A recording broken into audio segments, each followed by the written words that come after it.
Hoje nós vamos falar aqui de infecção urinária. A maioria das pessoas não sabe muito bem como proceder no diagnóstico de infecção urinária e o nosso objetivo aqui hoje é que vocês fiquem cientes de como é feito esse diagnóstico. Então, geralmente é uma doença, né, que é mais comum em mulheres do que em homens. Por quê? Porque o canal da uretra da mulher está muito próximo ao ânus. Então, isso dá uma maior predisposição para as mulheres terem essa doença. Quais são as bactérias que causam essa infecção? São as bactérias as mesmas que estão presentes na microbiota intestinal.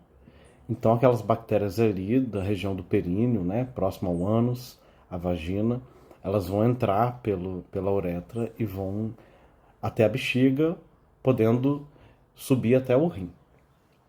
Quando essa infecção fica na bexiga, a gente chama de cistite. Quando ela chega ao rim, a gente chama de pielonefrite, que é uma infecção urinária complicada. Dentre os fatores de risco para infecção urinária, nós temos a relação sexual recente, uso de espermicidas, uso de preservativos com espermicidas, diabetes complicada, diabetes que não são muito bem controladas, e se a mulher tem alguma alteração no trato urinário, alguma anormalidade estrutural. E como a gente faz o diagnóstico? O diagnóstico é clínico. O que é o diagnóstico clínico? O paciente chega falando o que ele está sentindo e a gente faz o diagnóstico. Não precisa de exame. Ah, Mário, mas não tem um exame de urina? Tem um exame de urina, mas ele não é necessário para o diagnóstico na maioria das vezes. Então, quais são os sintomas? Na infecção urinária não complicada, que é a cistite, a gente vai ter ardência para urinar e alteração na frequência e na urgência urinária. Ou seja, a mulher vai muitas vezes para o banheiro, às vezes tem muita vontade no banheiro, tem que sair correndo.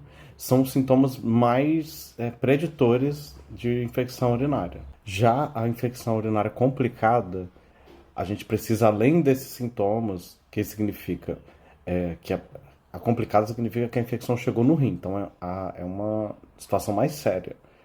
Além desses sintomas que eu citei, a gente pode ter febre, dor lombar, calafrios ou uma prostração muito intensa, anormal do que a gente está acostumado.